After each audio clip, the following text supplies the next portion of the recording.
KBS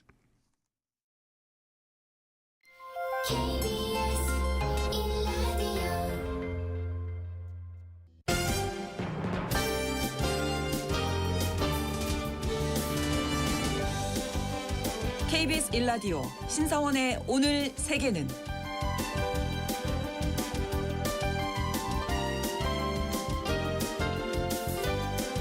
안녕하십니까. 아나운서 신성원입니다. 미중 무역전쟁의 여파가 자동차 업계에까지 번지고 있습니다. 코로나 때처럼 생산 라인이 멈추는 건 아닐까 하는 불안이 업계 전반으로 확산되고 있다는데요. 미국이 대중 반도체 통제를 강화하면서 중국이 소유한 네덜란드 기업인 넥스페리아를 제재 리스트에 올렸고요. 이에 반발한 중국은 이 회사 제품의 수출을 전면 봉쇄한 상황입니다. 넥스페리아가 생산하는 차량용 범용 반도체는 고성능 칩은 아니지만 완성차 곳곳에 없어서는 안 되는 부품이라서 자칫 차량 생산 전체가 멈출 수 있는 만큼 업계의 긴장감은 커지고 있습니다. 미중 갈등이 반도체를 넘어 자동차 산업까지 흔드는 상황, 잠시 후 글로벌 경제에서 자세히 짚어보겠습니다.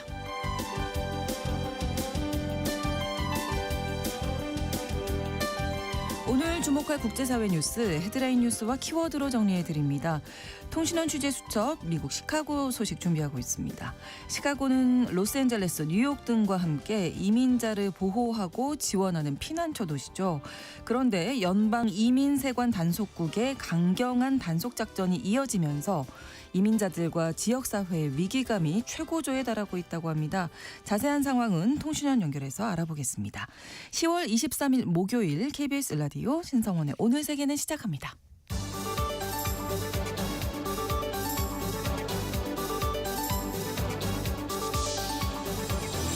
오늘 세계는 헤드라인 뉴스.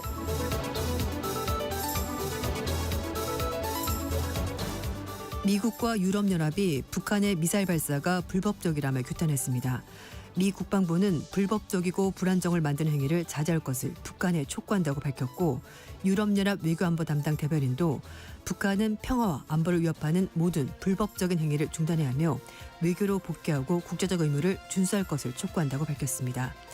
북한이 어제 오전 8시 10분쯤 황해북도 중화 일대에서 단거리 탄도미사일로 추정되는 발사체를 여러 발 발사했는데요. 북한의 탄도미사일 도발은 지난 5월 8일 이후 167일 만입니다.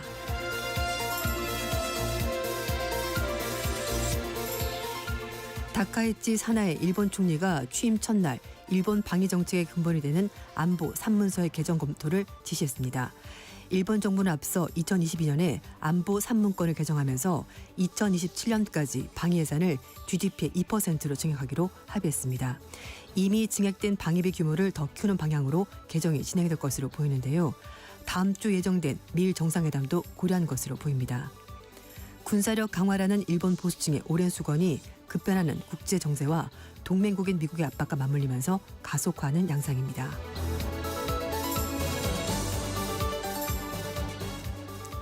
지난 20일부터 나흘간 열린 중국 공산당 제20기 중앙위원회 제4차 전체회의가 오늘 폐막합니다.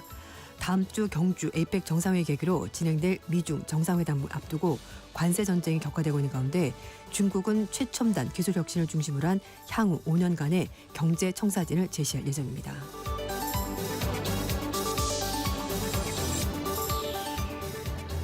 트럼프 행정부가 러시아의 최대 석유회사들을 겨냥한 대규모 신규 제재를 발표했습니다. 트럼프 대통령 두 번째 임기 중 처음으로 러시아에 직접 가해지는 미국의 경제 제재 조치인데요. 스콧 베센트 미 재무장관은 러시아 최대 국영 석유기업인 로스네프트와 루코일뿐만 아니라 이들의 자회사 약 30곳을 대상으로 한다고 밝혔습니다. 석유는 러시아의 최대 외화 수입원이자 전쟁 자금 조달의 핵심으로 꼽힙니다. 재무부 해외자산 통제국에 따르면 제재 대상이 된 기업의 거래는 미국 내에서 전면 차단되고 해당 기업이 보유한 미국 내 자산도 동결됩니다.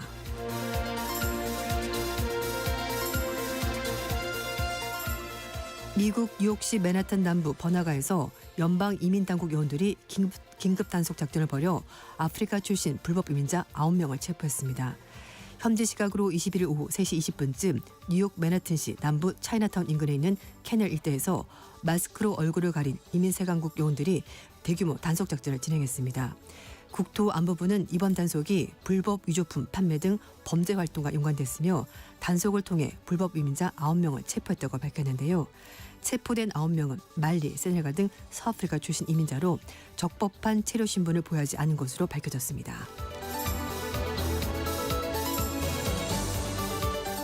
오늘의 헤드라인 뉴스 외신캐스터 조윤주 씨가 전해주셨습니다. 이번에는 키워드로 정리한 국제사회 소식 함께 살펴보겠습니다. 첫 번째 키워드 세계 중심. 네. 중국이 세계 중심이 되고 싶어 하는 것 같습니다. 네. 트럼프 대통령과 시진핑 주석 간의 만남이 이제 곧 있을 예정인데요. 이걸 앞두고 중국 공산당이 제20기 중앙위원회 4차 전체회를 열었고 오늘 막을 내리게 됩니다. 네.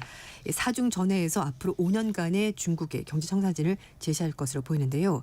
인공지능, 반도체 등 최첨단 기술 혁신과 인재 양성에 전력을 쏟아서 세계 패권국으로 우뚝 서겠다는 포부를 밝힐 것으로 보입니다. 네.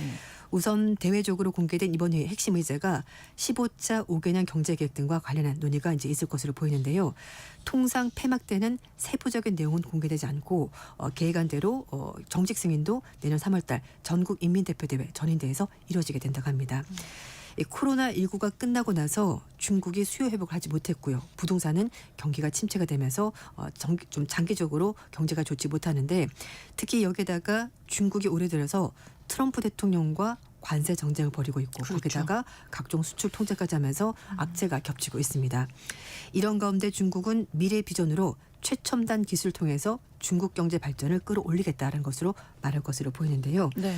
중국 관영 매체는 사중 전의 합의 내용이 전 세계 발전 흐름에 큰 영향을 미칠 것이다 이렇게 밝혔습니다. 중국 관영 인민일보 계열인 영자신문 글로벌타임스가 22일 날 사설을 실었는데요. 국제사회가 사중전에 쏟은 높은 관심은 중국이 세계 체제에 얼마나 깊숙이 편입된지를 잘 보여주는 것이고 중국 공산당의 모든 주요 결정이 전 세계적으로 큰 의미를 가지고 있다는 것을 시사하는 거다라고 강조를 했습니다. 그러면서 사중전에 도출된 합의가 중국의 미래 방향을 제시할 뿐만 아니라 세계 발전의 흐름에도 깊이 영향을 미칠 것이다 라고 강조했습니다. 네. 이 얘기를 들으면 세계의 중심이 중국이다 뭐 이렇게 해석이 되는 것 같은데요. 네네. 신화통신도 20일 날 사설 통해서 과학기술 혁신을 중시하고 실물 경제를 근간을 하면서 신흥산업을 적극적으로 발전시키고 미래산업을 선제적으로 배치하는 밝혔는데 중국이 이제 미국 등 서방 선진국의 기술에 의존하지 않아도 될 만큼 혁신을 이루게 될 것이라고 강조했습니다. 네. 이 사중전회가 폐막하자마자 중국은 전인대 상무위원회를 24일부터 28일까지 개최한다고 합니다. 네. 자, 다음 키워드입니다. 말 대신 행동으로. 네. 보통 뭐 말 대신 행동을 하면 아 그래 언행이 일치하는구나 잘한다 이렇게 말할 텐데 지금은 아닌 것 같습니다. 왜냐하면은 트럼프 대통령과 푸틴 러시아 대통령이 우크라이나 전쟁을 두고 대화로서 뭔가 문제를 해결하려고 하는 듯한 행동을 했다가 했다가 지금 아닙니다. 예, 지금은 취소됐죠. 다시 예. 긴장이 높아지고 있는데요. 그렇습니다. 일단 트럼프 대통령이 푸틴 대통령과 회담을 취소한다고 입장 밝혔습니다. 그리고 나서 양측 모두가 상대방을 압박하는 행동을 하고 있습니다. 일단 푸틴 러시아 대통령이 전략 핵무기 관련 대규모 훈련을 지시한 상황이고요. 네. 트럼프 대통령은 러시아 기업에 대해서 제재를 가했습니다. 푸틴 대통령이 22일 날 미사일 발사 연습이 포함된 러시아의 전략 핵 훈련을 지시했다고 외신들이 일제히 보도했는데요. 크렘린궁은 러시아의 핵 3체제가 모두 참여하는 기동 훈련을 할 것이고 러시아 북서부 지역에는 플레세츠크 시설에서는 대륙간 탄도미사일 시험 발사하고 네. 북극해에서는 잠수함에서 발사되는 대륙간 탄도미사일 그리고 전략 폭격기는 장거리 순항미사일을 발사하는 훈련을 다 진행한다고 밝혔습니다. 네. 그러면서 훈련에서 군사지휘체계 기술도 시험을 하겠다라고 밝혔는데요. 푸틴 대통령은 이 훈련이 이미 예정이 돼 있었던 것이다라고 강조하긴 했습니다만 외신들은 트럼프 대통령의 그 전날 헝가리 부다페스트 회동을 일단 시간 낭비라면서 취소한 것을 보고 그리고 나서 그 다음날 훈련했기 때문에 이것과 관련이 있다라고 해석을 하고 있습니다. 러시아 정부는 미국과 정상회담이 보류된 원인에 대해서 러시아가 아니라 서방 언론 때문이다라고 주장을 하고 있다고 하는데요. 네. 양국 장관이 지난 20일 날 전화로 정상회담 준비를 한 것으로 보이는데 그리고 나서는 회동 내용이 나오지 않았습니다. 그러자 언론들이 양국 간에 뭔가 이상 기류가 있다는 기사를 쏟아낸 거죠. 그리고 앞서서 16일 날 트럼프 대통령과 푸틴 대통령이 전화 통화하면서 그때는 분명히 헝가리에서 우리가 만날 것이다라고 말했었거든요. 네. 하지만 트럼프 대통령이 입장을 바꿔서 시간 낭비하는 헛된 만남은 원치 않는다라고 말하면서 회담을 보류한다고 밝혔습니다. 결국 이 모든 것들이 서방 언론이 너무 과대하게 보도했기 때문에 깨진 거다, 어그러진 거다라고 러시아는 주장을 하고 있습니다. 네. 이런 가운데 미국은 러시아에 대해서 제재를 대폭 강화했다 밝혔는데요.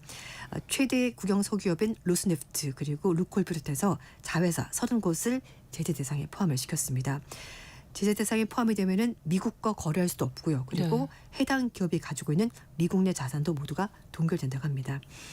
이런 가운데 스콧 베센트 미 재무장관이 미국 언론과 인터뷰를 하면서 이번 제재는 최대 규모 중 하나가 될 것이다라고 말하면서 트럼프 대통령이 푸틴에 대해서 실망했다 이렇게 전했습니다. 네. 그리고 푸틴 대통령은 미국이 기대했던 것만큼 그런 진실된 방식으로 협상에 임하지 않았다라고 말하면서 2달 전 알래스카 회담은 괜찮았지만 그 이후에 진전이 없어서 결국 회담을 보류하는 것이라고 설명했습니다. 이런 가운데 트럼프 정부가 우크라이나에 서방 동맹국들 제공할 일부 장거리 미사일을 사용하는 것을 허가하기로 결정했다고 하는데요. 피트 헤그세스 미 국방장관으로부터 이제 얘기가 나온 건데 유럽 쪽에서도 이제 동일하면서 미사일이 공급될 것으로 보이는데 네. 사거리가 290km에 달하는 스톰 섀도우 미사일을 우크라이나 측에 제공할 것으로 보입니다. 그 전에 이제 토마호크 미사일이 가냐 뭐 얘기가 있었는데 그건 아니고요. 네. 사거리가 좀 짧긴 합니다만 어쨌든 추가적으로 미사일을 공급한다고 밝히면서 러시아에 대한 압박 수위를 점점 높이고 있습니다. 뭔가 긴장이 네. 고조되는 그런 분위기로 가고 있습니다. 맞습니다. 다음 키워드 7년의 기다림. 네. 사우디아라비아 실권자인 빈살만 왕세자가 다음 달 미국을 방문한다고 하는데요. 빈살만 왕세자가 백악관을 찾은 것은 7년 만의 일입니다. 네. 다음 달 이제 18일 가는 건데 트럼프 일개 행정부 시절인 2018년에 워싱턴 포스트지 칼럼 메시자 사실 이제 사우디 정부를 반대하는 그런 여러 가지 활동을 했었던 반정부 언론인데요. 자말 카슈쿠지가 튀르키예 주재 사우디 총영사관에서 암살당하는 사건이 있었습니다. 네. 사건 배후로 빈살만 왕세자가 거론되자 당시 조 바이든 대통령이 카슈쿠지 살해 사건에 대해서 이건 인권 유린이다라고 주장하면서 사우디를 국제사회에서 고립시키다 공언했고요. 그러면서 양국 관계가 껄끄러워졌고 빈살만 왕세자는 2018년 3월 달에 미국을 방문한 이후 한 번도 가지 않았습니다. 그렇지만 지금은 미국은 공화당 정권이고 분위기가 그렇죠. 완전히 바뀌었습니다. 네. 이번 방미에서 사우디가 이스라엘의 중동 관계 정상화를 목표로 한 아브라함 협정 확대를 할 것으로 보이고요. 사우디와 미국 간의 방위 조약 체결도 논의할 것으로 보입니다. 이스라엘 언론에서는 이번 회담에서 빈살만 왕세자가 미국과 방위 조약을 그리고 트럼프 대통령은 이스라엘과 사우디 간의 관계 정상화를 추진할 것으로 보인다라고 밝혔는데요. 이 사우디아라비아가 이스라엘과 관계 정상화 대신에 미국과 방위 제약을 체결할 것으로 보입니다. 영국의 파이낸셜 타임즈는 사우디아라비아가 미국, 카타르 간의 협정과 비슷한 방법으로 방위 협정을 맺는 방안을 트럼프 정부와 논의하고 있다고 보도를 했었는데요. 네. 트럼프 대통령이 지난달 말에 그 서명한 행정명령을 통해서 카타르에 대해서 무장 공격이 있다라면은 미국의 평화와 안보에 대한 위협으로 간주한다고 밝혔는데 사우디도 이것과 비슷한 내용의 협정을 할 것으로 보입니다. 대신에 사우디는 아브라함 협정 참여를 발표할 가능성이 있다고 하는데요. 네. 이 아브라함 협정은 트럼프 정부 일기 때 2020년인데요. 이스라엘이 아랍에미리트, 바레인과 맺은 수교 협정입니다. 트럼프 대통령이 지난 5월 달에 빈살만 왕세자 초청으로 사우디에 직접 가서 알샤라 시리아 대통령과 회담했었는데 이때도 시리아에 아브라함 협정 참여를 독려했었고 그때는 또 이제 노벨 평화상 욕심이 있어가지고 좀 강력히 밀어붙였다고 하는데요. 네. 뭐 또 내년도 있다는 얘기가 있기도 합니다. 네.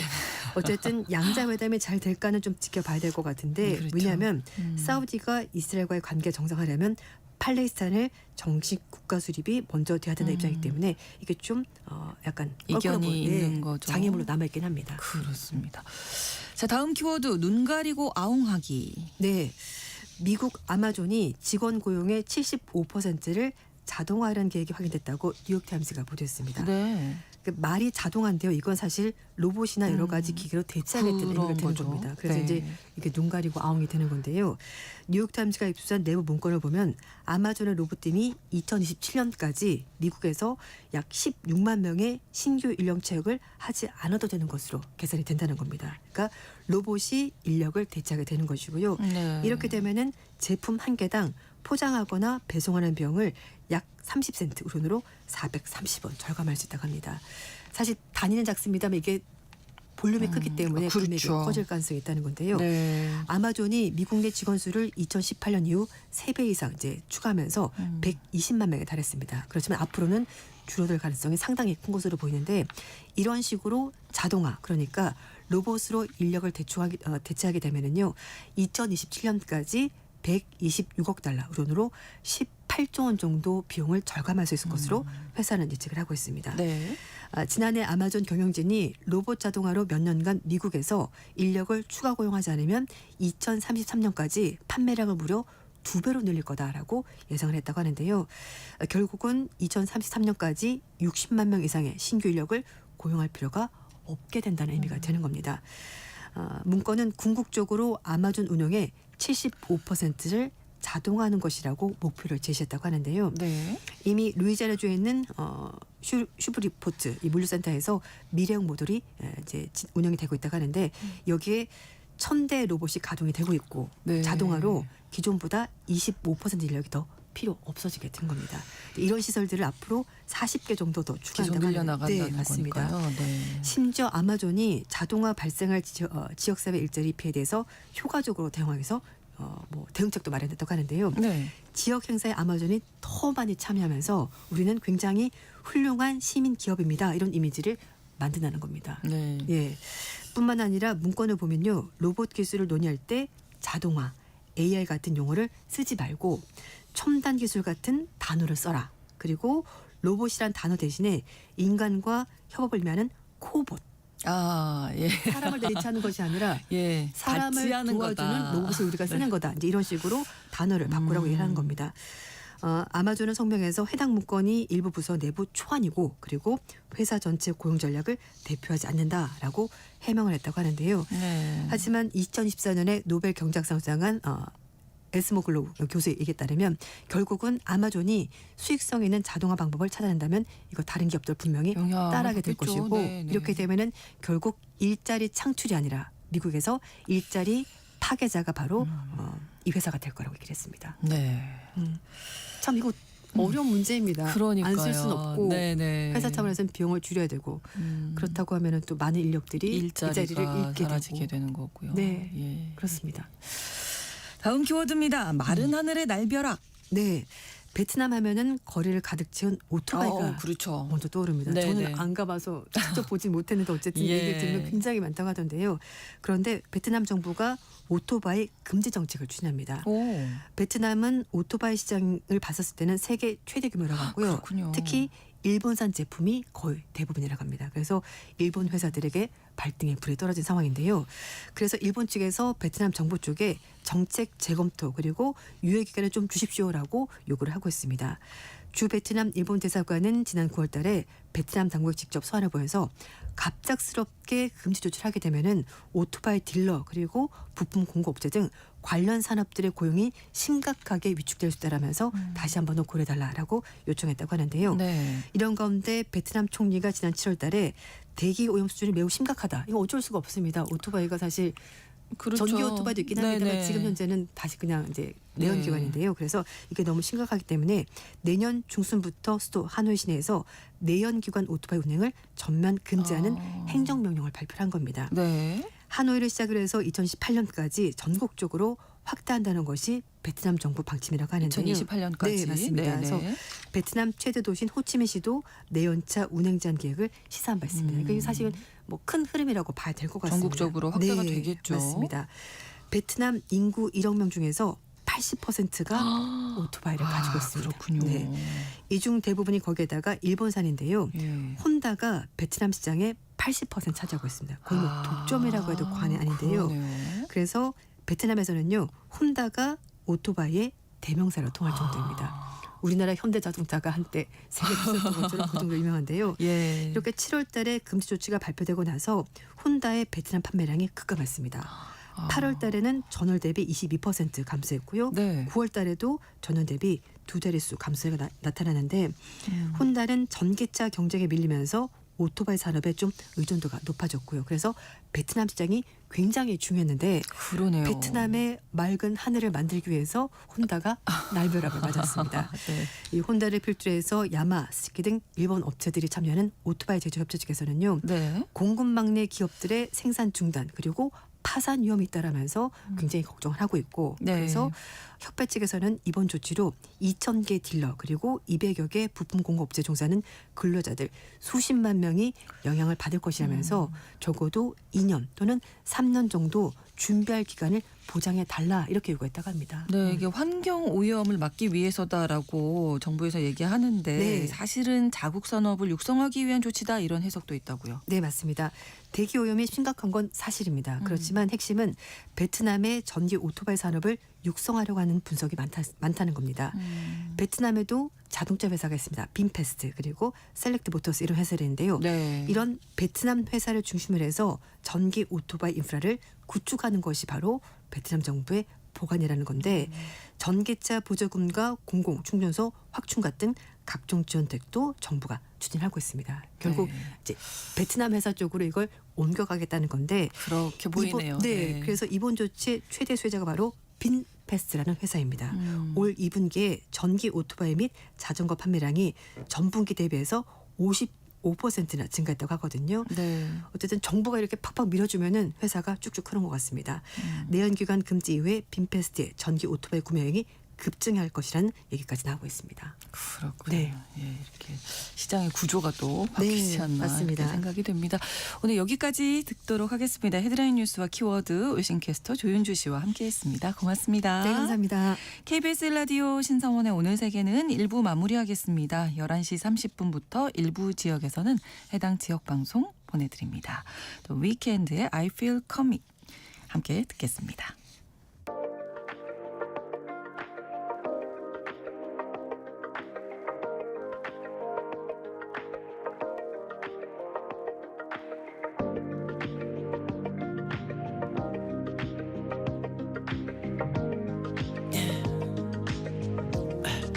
Tell me what you really like.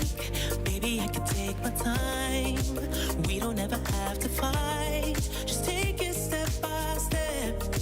I can see it in your eyes. Cause they never tell me lies. I can feel that body shake and the heat between your legs. You've been scared of love and what it did to you. You don't have to run. I know what you've been through.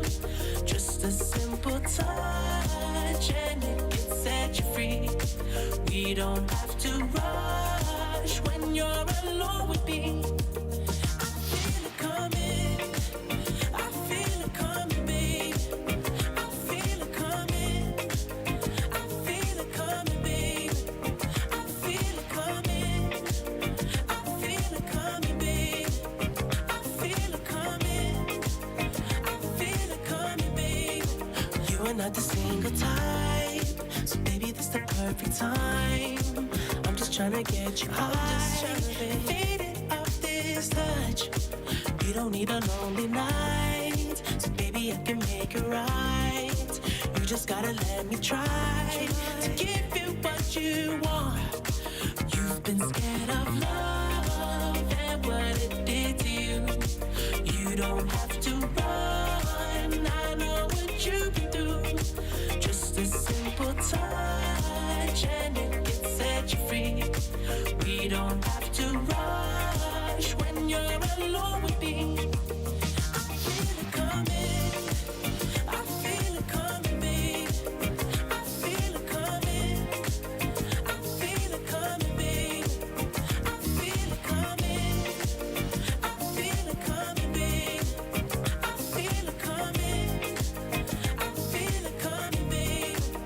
I feel it coming. I feel it coming, babe.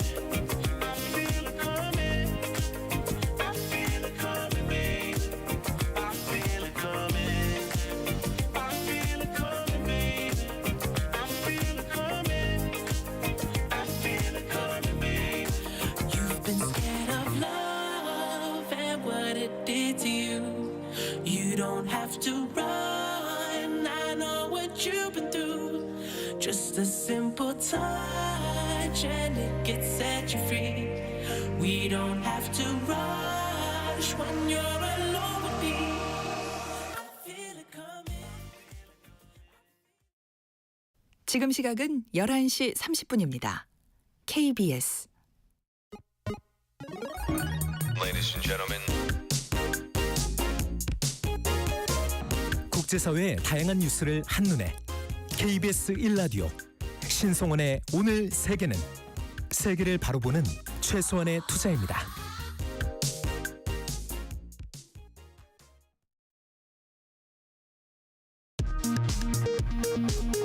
이 시각 라디오 정보센터 뉴스입니다. 이재명 대통령이 미국 CNN 방송과 인터뷰에서 한미 관세 협상 타결에 시간이 걸릴 수 있다면서도 결국에는 합리적인 합의에 도달할 수 있다고 본다고 말했습니다. 이 대통령은 또 경주 에이펙 정상회의를 계기로 미국과 북한의 두 정상이 갑작스럽게라도 만날 수 있다면 매우 좋은 일이라 생각한다고 말했습니다. 다시 미국을 찾은 김용범 대통령실 정책실장과 김정관 산업부 장관이 러트닉 상무장관을 엿새 만에 만났습니다. 2시간 동안 진행된 협상 후 김 실장은 일부 진전이 있었지만 끝날 때까지 끝난 건 아니라고 밝혔습니다. 조현 외교부 장관이 미국 측과 한미 원자력 협정 관련 협상을 곧 시작할 계획이라고 밝혔습니다. 어제 5달 만에 탄도미사일 도발에 나선 북한이 발사한 건 극초음속 미사일이라고 주장했습니다. 우리 군은 비행 궤적을 볼 때 극초음속 미사일이 아닌 고중량 탄도탄에 무게를 싣고 있습니다. 한국은행이 기준금리를 연 2.5%로 동결했습니다. 한해는 동결 배경으로 부동산 가격 상승과 환율 등을 꼽았습니다. 집값이 떨어지면 돈 모아 집 사면 된다는 발언과 갭 투자한 사실이 드러나 논란을 빚은 이상경 국토교통부 1차관이 국민께 상처를 드린 점 진심으로 사과드린다고 말했습니다. 지금까지 라디오 정보센터 뉴스 정한나였습니다.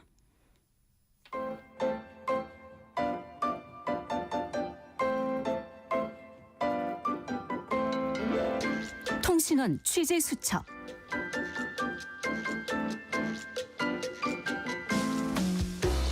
통신원 취재 수첩, 오늘은 미국 시카고 유정임 통신원 만나보도록 하겠습니다. 안녕하세요. 네, 안녕하세요. 시카고입니다. 자, 시카고 분위기가 지금 궁금한데요. 지금 이민세관 단속국 단속 활동 때문에 아주 긴장 상태라고 하는데 어떻습니까? 네, 시카고의 이민 단속 분위기는요, 전쟁식 진압이라고 해도 과언이 아닐 만큼 논란 속에서 극도의 긴장감과 불안감이 지배적인 상황입니다. 네. 특히 시카고의 이민자 커뮤니티는 현재 IC의 단속 활동으로 인해서요, 극도의 긴장 상태에 놓여 있는데요. 다운타운 길거리나 직장, 심지어 집 앞에서 불시에 연행될 수 있다는 두려움 때문에 일상생활이 마비가 될 지경입니다. 아, 그렇군요. 시카고가 피난처 도시잖아요. 이 연방 이민 당국과의 협력도 거부하고 있는 도시로 알려져 있는데, 자, 그럼에도 단속이 계속되고 있는 근본적인 이유는 어떤 겁니까? 네, 근본적인 이유를 주권의 충돌이라고 할 수 있겠습니다. 시카고시는 지역 공공안전 확보라는 명분으로 아이스에 대한 시 경찰의 협조를 차단하고 있습니다. 그런데 아이스는 연방 이민법 집행이라는 연방 정부의 주권을 내세우면서 독자적으로 움직이고 있고요. 또 주 정부 측에서 문제를 제기하면 이민 단속국에서는 연방법이라는 무기를 내세우며 그야말로 독불 장군처럼 움직이고 있는 상황입니다. 네. 또 무엇보다 현장에서의 가장 큰 문제는 정보의 부재와 신뢰의 붕괴라고 할 수 있습니다. 시 정부와 지역 경찰은 단속 정보를 사전에 알지 못하고요. 또 아이스는 단속에 대한 상세한 정보를 지역 사회와 공유를 하지 않습니다. 이로 인해 이민자들은 경찰이나 시 당국을 신뢰하지 못하게 되고 단속의 위험성 때문에 심지어 심각한 범죄 피해를 당하고도 신고를 꺼리는 악순환이 이어지고 있습니다. 네. 이민자 보호라는 취지로 시작된 이 피난처 도시 정책이 역설적으로 지역 안전 전체를 위협하는 참 아이러니한 상황입니다. 그러네요.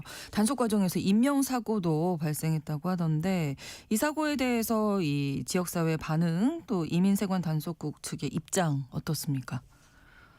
네, 지난 9월경이었습니다. 시카고 교외 지역인 프랭클린 파크에서 발생한 인명 피해 사건인데요. 아이스 요원들이 차량을 정차시키고 이민자를 단속하는 과정에서 한 멕시코 국적의 남성이 운전하던 차량이 요원들에게 돌진을 했고 이 과정에서 아이스 요원 한 명을 차에 매달고 도주했습니다. 네. 차량에 매달려 끌려가던 요원이 생명의 위협을 느껴 총을 발사했는데 운전자는 총에 맞아 안타깝게도 사망한 사건입니다. 이번 사건은 지역사회 분노를 넘어 많은 이민자들은 슬픔과 무력감에 빠져 있는 상황인데요. 네. 지역사회는 물론 주 정부는 이민 단속 과정에서의 폭력성과 과도한 무력 사용에 대해 강력하게 규탄하면서 철저한 조사와 책임자 처벌을 요구하고 나섰습니다. 네. 또 인권단체들은요, 아이스의 단속 방식이 이민자들의 생명권을 위협하고 있다고 주장을 하고 있는데요. 네. 그렇다면 반면 아이스 측은요, 어떤 입장을 내보내고 있는지 사실 통상적으로 단속 대상자가 도주를 시도하거나 요원들에게 위해를 가했을 경우에 한해서는 무력을 사용했다라고 강조하면서 네. 법 집행의 정당성을 주장하고 있는 모습입니다. 그렇군요. 또 단속 과정에서 최루가스도 사용했군요. 네, 맞습니다. 이 아이스 요원들이 시카고 내에서 이민자 단속 작전을 수행하는 과정에서 네. 이를 반발하기 위해 몰려든 주민들을 해산시키기 위해서 최루가스와 연막탄을 사용했습니다. 주로 라틴계 주민들이 거주하는 시카고 남동부 주택가 도로에서 충돌이 발생을 했는데요. 주민들이 갑자기 이제 몰려오다 보니까 또 요원들을 향해서 물건도 던지고 또 아이스는 물러가라라고 외치면서 항의를 하다 보니 네. 아이스 요원들이 현장을 떠나는 과정에서 주민들을 향해 최루탄을 살포한 것입니다. 국토안보부는요, 요원들이 이민 단속 작전 수행 중에 적대적인 군중에 직면했고 또 군중 통제 조치를 수행한 것이라고 설명했지만 사실 이번 최루탄 사용 역시 주정부와 지역사회의 격렬한 비판을 받고 있습니다. 네, 공포 분위기가 좀 계속되는 상황인데 이민자 커뮤니티에서 좀 어떤 실질적인 노력이 이어지고 있나요? 네, 아이스의 강경 단속에 맞서는 이민자 커뮤니티의 가장 큰 힘은 정보와 신속성에 있다고 할 수 있는데요. 네. 체계적인 네트워크를 통해서 공포를 뚫고 서로의 안전을 지키고 있는 모습을 보여주고 있습니다. 주민들은 자발적으로 감시 네트워크를 만들어서 아이스 차량이나 요원이 특정 지역에서 만약에 목격이 되면 즉시 문자 메시지나 메신저 그룹을 통해서 레드닷과 같은 형태로 정보를 공개하고 있습니다. 네. 또 이런 정보가 신속 대응팀에 전달이 되면요, 이 팀은 즉각 현장으로 출동을 합니다. 출동한 이들은 변호인 연결을 돕거나 단속 과정을 기록해서 나중에 법적 대응에 필요한 증거들을 확보하는 역할을 하기도 하는데요. 네네. 또 이외에는 경적이나 호루라기를 울려서 동네 사람들에게 경고하는 방식도 사용을 하고 있는 것으로 알려졌습니다. 네, 아무튼 지금 뭐 계속 갈등이 진행되고 있는 상황인데 시카고 시에서 좀 안정을 되찾기 위한 어떤 노력을 해야 할 것 같습니다. 할 일이 많아 보이는데요. 네, 맞습니다. 시 정부와 이민 전문가들은 우선 이민자 법적 권리 및 보호 시스템의 획기적 강화가 무엇보다 필요하다고 조언을 하고 있습니다. 시 정부와 공익 변호사 단체들은 체포된 이민자들에게 변호사 권리 보장을 위한 공공기금을 대폭 확충해야 한다고 조언하고요. 또 시 정부와 아이스 간의 의무적이면서 투명한 소통 채널 구축이 필요하다고 말합니다. 시 정부는 아이스에게 단속 활동 보고 의무를 부여하고 특히 학교나 병원, 종교시설 등 민감한 장소에서의 단속을 법적으로 제한하도록 압박해야 한다고 조언을 합니다. 강제적인 협력은 거부하되 지역 안전에 직결되는 정보에 한해서 제한적으로 정보를 교환할 수 있는 책임 있는 프로토콜을 수립해야 한다고 조언을 하는데요. 마지막으로 지역사회의 치유와 연대 강화를 손꼽고 있습니다. 단속으로 인해서 가족을 잃거나 해체된 이민자들을 위한 긴급 구호 기금은 물론 심리치료 지원을 확대해야 한다는 것인데요. 네. 이는 단순히 법적인 문제를 넘어선 인간적인 고통을 치유하는 작업이라고 할 수 있겠습니다. 피난처 도시의 가치를 공동체가 함께 공유하고 지켜나갈 수 있는 연대 의식을 강화해야 한다는 것입니다. 네, 오늘 소식 잘 들었습니다. 고맙습니다. 네, 고맙습니다. 네, 미국 시카고에서 유정임 통신원이었습니다.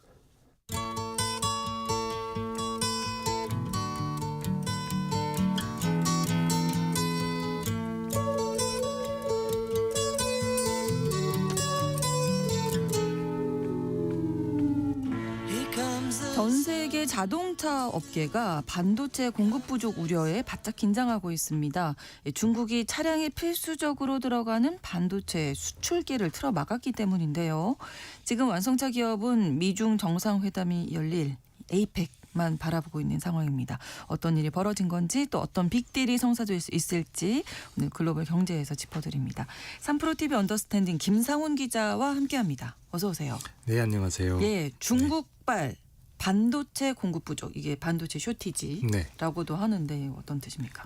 일단 오늘 주인공인 넥스페리아라는 기업을 먼저 아셔야 되는데요. 넥스페리아. 네, 넥스페리아는 네덜란드에 있는 범용 반도체 제조 기업입니다. 네. 네덜란드의 글로벌 전자제품 제조 대기업인 필립스라는 회사가 있잖아요. 네. 지금이야 삼성에 한참 밀려 있기는 합니다만 과거 잘 나갈 때는 사실 필립스도 반도체를 만들었습니다. 네. 그러다가 2006년 반도체 사업부를 NXP라는 이름의 회사로 떼어낸 뒤에 네. 이거를 KKR 미국의 유명한 사모펀드에 파는데요.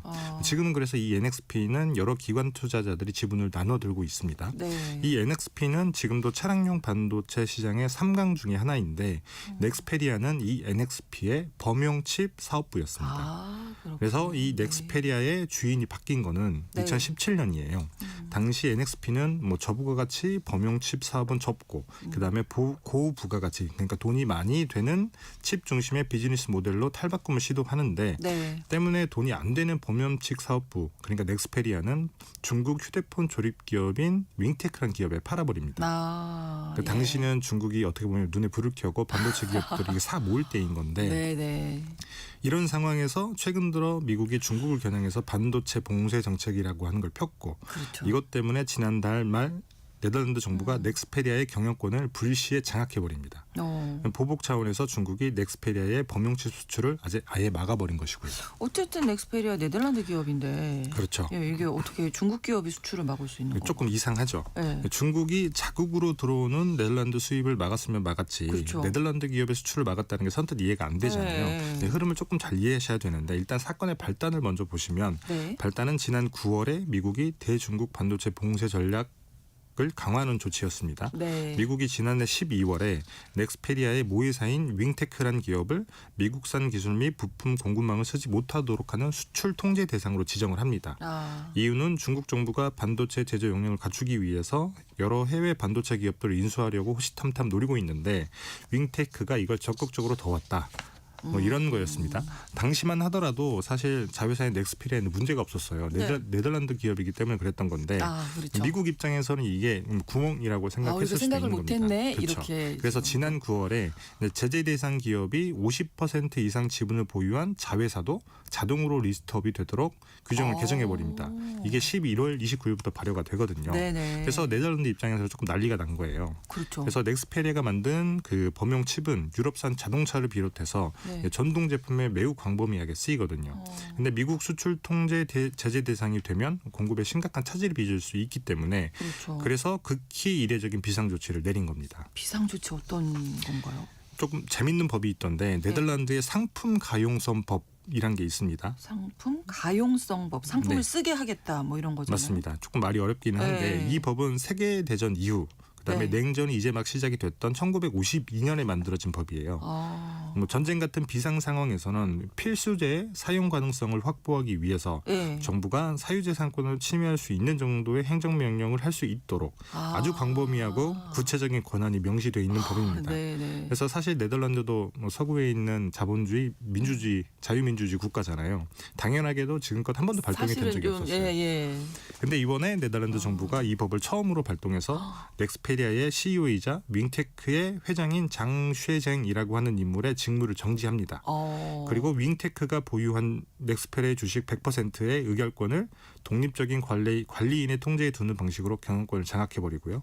물론 초강수를 뒀네요. 맞습니다. 네덜란드 입장에서도. 1년간 임시적인 조치이긴 합니다만 네. 여튼 이유는 장쉐쟁이라고 하는 인물이 넥스페리아의 생산 능력, 자금, 그다음에 지식재산, 그러니까 기술 같은 거를 윙테크로 부당하게 이전하려고 했던 정황이 있고 그래서 이게 안보상 큰 위협이 되는 비상 상황이다라는 건데 네. 여기에 더해서 장쉐쟁이 계속 CEO로 있으면 넥스페리아는 미국에 칩을 팔 수 없다라는 미국 당국의 통보도 있었습니다. 그래서 실제로 중국이 넥스페리아의 기술 이전을 뭐 하려고 했던 것인지는 사실 확인할 수는 없어요. 다만 윙테크 입장에서는 마른 하늘에 날벼락일 수밖에 없고 네. 때문에 자국 기업이 부당한 조치를 받았다면서 넥스페리아의 중국 공장에서 만든 범용칩 수출을 중국 당국이 막아버린 겁니다. 그러면 중국 공장을 막으면 다른 공장에서 그렇죠. 뭐 만들면 되잖아요. 근데 그게 쉽진 않은 거예요. 넥스페리아는 값싸고 쉽게 만들 수 있는 그래서 돈이 안 되는 범용칩을 생산하는 기업인데 네. 그래서 이미 과거 NXP 시절부터 글로벌 공급망을 이렇게 짭니다. R&D는 네덜란드 본사에서 하고 네. 그다음에 웨이퍼 가공이라고 하는 거는 독일 함부르크와 영국의 맨체스터 공장에서 하고요. 네. 그걸 그대로 싣고 가서 중국이랑 필리핀, 말레이시아에서 패키징 같은 후공종을 한 뒤에 고객에게 인도하는 그런 공급망을 갖추고 있는데요. 네. 여기에 윙테크가 인수한 뒤에 중국 동관에 있는 후공종 공장에 대대적인 증설을 단행을 합니다. 그래서 여기서 대략 넥스페리아가 생산하는 전체 물량의 70% 정도를 패키징하거든요. 다른 곳에 있는 우시 공장까지 합하게 되면 네. 70에서 80% 물량이 중국을 거쳐야만 시장에 나온다는 거예요. 그래서 중국 당국이 수출 통관을 막아버리면 예. 넥스페리아 입장에서는 그만큼의 출하량이 날아간다는 얘기가 될 수밖에 없는 겁니다. 유통 구조가 이렇게 그렇죠. 되는 거예요. 생산 구조가. 맞습니다. 자, 이것 때문에 미국이랑 유럽 자동차 기업이 자동차를 못 만들 그런 정도까지 되는 건가요? 아직 현실화한 건 아닌데 예. 다만 유럽 자동차 제조업 협회에서 이번 그 소식이 전해지고 난 다음에 깜짝 놀라서 이렇게 보도 자료를 내요. 넥스페리아의 칩 공급 중단이 즉시 해결되지 않을 경우에 유럽 자동차 제조에 심각한 차질이 빚어질 수 있다. 그다음에 미국 자동차 제조사를 대표하는 자동차 혁신연합이라고 하는 단체도 있는데 여기서 이렇게 얘기를 합니다. 네. 미국을 포함한 여러 국가의 자동차 생산이 중단될 것이다. 일부 자동차 제조사들은 11월부터 생산 차질이 빚어질 수 있다. 이렇게 얘기를 하고 있는데 자동차 업계는 지금 심각하게 보고 맞습니다. 있군요. 네. 사실 공식 발표 수치에 따르면 넥스페리아의 전체 범용칩 시장 점유율은 9.6%밖에 안 되기는 해요. 네. 근데 차량용 반도체 시장 같은 경우에도 인피니온, NXP 그다음에 ST 마이크로 일렉트로닉스라고 하는 회사가 3강이기 때문에 이렇게만 보면 큰 문제가 없어 보이긴 한데 네. 다만 값싼 저부가 가치 범용칩으로만 좀 대상을 좁혀서 보면 네. 넥스페리아의 시장 점유율이 40%나 된다라고 하는 분석도 있습니다. 이게 세계 1, 2위를 다투는 수준이기 때문에 그래서 미국과 유럽의 완성차 기업이 우려를 내놓고 있는 겁니다. 예. 근데 이게 다른 기업도 있잖아요, 지금. 맞습니다. 그럼 다른 기업의 범용칩 쓰면 좀 괜찮지 않을까? 그렇죠. 거기서 좀 쉽게 생각하면 그럴 수 많이 좀 있는데 생산해내서. 범용칩을 만드는 건 사실 쉬운 건 맞아요. 네. 근데 범용칩 같은 게 우리가 흔히 아는 연산에 필요한 고성능 칩이라든지 네. 뭐 그다음 메모리 반도체 이런 것과는 달리 아주 간단한 일을 하는 개별 반도체거든요. 뭐 전류의 방향을 제어하는 다이오드, 그다음에 증폭이나 스위칭 같은 걸 담당하는 트랜지스터, 이제 발열 문제 등을 잡는 모스펫 같은 그런 칩인데 네. 이런 범용칩이 뭐 자동차 엔진 컨트롤 유닛 그다음에 운전 보조 시스템 우리가 많이 쓰는 거 있잖아요. 네. 에이다스. 그다음에 인포테인먼트, 에어백, 라이트, 에어컨 센서, 그다음에 배터리 관리 부품. 오, 그럼 자동차에 차 한 거의 대 맞습니다. 다 들어가는 차 한 대에 한 500여 개의 그 범용 칩이 들어간다고 합니다. 그래서 만들기가 어렵지는 않지만 네. 문제는 마진율이 낮아서 이걸 대량으로 만드는 회사가 사실 넥스페리아 정도밖에 없는 것이고 그래서 대체재를 확보하는 게 쉽지는 않고요. 그다음에 넥스페리아 물량이 중국 당국에 묶이게 되면 당장의 품귀 현상이 발생할 수밖에 없고 뭐 네. 당연히 가격이 뛸 테고 네. 그런 것들을 걱정을 하고 있는 겁니다. 그래도 상황이 이렇게 좀 약간 비상 상황이나 하면 비싸더라도 뭐 쓰면 그렇죠. 될 것 같은데. 대체 칩을 구한다고 해도 바로 쓸 수 없다는 게 문제인 건데요. 우선 칩을 바꾸려면 그 칩에 맞춰서 전체 모듈을 재설계해야 됩니다. 그렇군요. 자동차 부품이라는 것도 사실 부품사가 만들어서 완성차 업체에 납품하는 거잖아요. 그렇죠, 그렇죠. 근데 그 모듈을 재설계를 해야 되고 다른 걸로 그냥 끼워 쓰는 건 아닌 맞습니다. 거네요. 그다음에 또 테스트를 거쳐서 안전 기준을 충족하는 인증 절차라고 하는 걸 다시 거쳐야 됩니다. 자동차라고 하는 게 사실 개별 부품의 인증 절차까지 모두 마쳐야 팔 수 있는 제품이기 때문인데요. 네. 그 그 과정이 일반적으로 수개월 정도 소요가 된다고 합니다.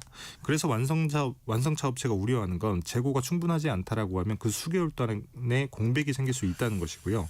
그래서 팬데믹 반도체 쇼티지 당시에 경험했던 생산 중단, 그다음에 신규 자동차 인도 지연 사태 이런 것들이 또 발생할 수 있다라고 우려를 하고 있는 것이죠. 그럼 이렇게나 중요한 건데 네. 왜 팔았을까요? 그렇죠. 이렇게 중요한데요. 맞습니다. 예. 사실 NXP가 넥스페리아를 판 건 2017년 무렵인데 뭐 돌이켜 보시면 당시만 하더라도 사실 중국 중심의 글로벌 분업 체계 이거에 대한 조금 일종의 신화 믿음 같은 게 있었던 시절이에요. 자유무역이라고 네네. 하는. 네. 그래서 사실 범용 측 같은 경우는 마진이 매우 낮기 때문에 서방 기업 입장에서는 계륵 같은 존재라고 볼 수 있는 것이고. 우리가 해야 되나 맞습니다. 그런 거죠. 그래서 후공조 공장도 중국이나 필리핀, 말레이시아 등에 두고 원가를 낮췄던 건데요. 그래서 싸게 만들 수 있는 곳에서 만들어서 싸게 쓰자라고 하는 게 사실 글로벌 분업 체계의 모토 같은 거잖아요. 네네. 그러니 넥스페리아도 중국에 팔았던 것이고 중국로는 일자리가 생겨서 좋고 나는 싸게 쓰니까 좋고 뭐 이런 구조가 어떻게 보면 자유무역 시대 글로벌 분업 체계의 컨셉이라고 할 수 있는데 네. 뭐 당시만 해도 중국이 이걸 무기화할 것이다라고 하는 건 뭐 꿈에도 생각을 안 했던 것 같아요. 네. 그런데 팬데믹을 거치고 나서 이제 그 신화, 믿음이라고 하는 게 깨지게 된 거죠.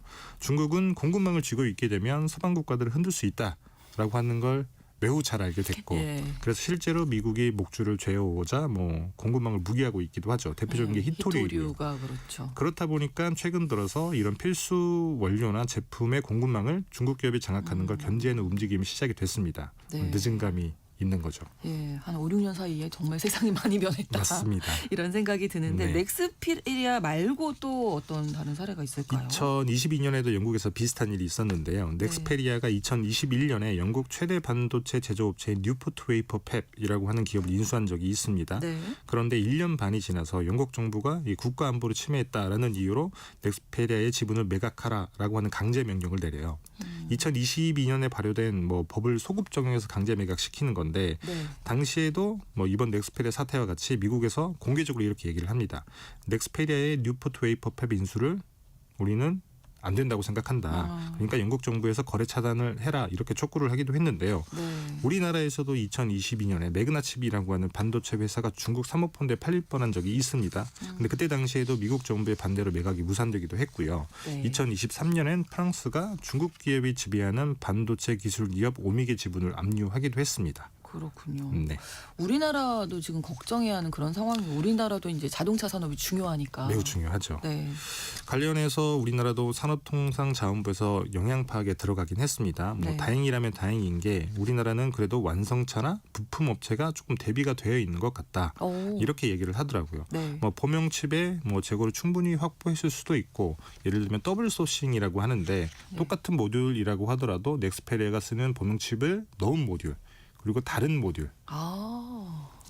이렇게 정말 대비가 잘 돼 있는 거네요. 그렇게 더블 소싱을 할 수 있는 방법은 여러 개 있을 수가 있는데 네네네. 그래서 우리나라 같은 경우에는 유럽이나 미국처럼 조금 치명적인 생산 차질은 빚어지지 않을 것이다라고 하는 게 그렇게까지는? 당국의 설명입니다. 아. 물론 조금 세부적으로 따져보기는 해야 한다. 뭐 이런 단서를 달긴 했습니다만 네. 뭐 그래서인지 모르겠지만 사실 이 기사가 유럽에서는 굉장히 많이 보도가 되고 있는데 한국에서는 보도가 많이 안 되고 있더라고요. 그런 것 같아요. 네. 네.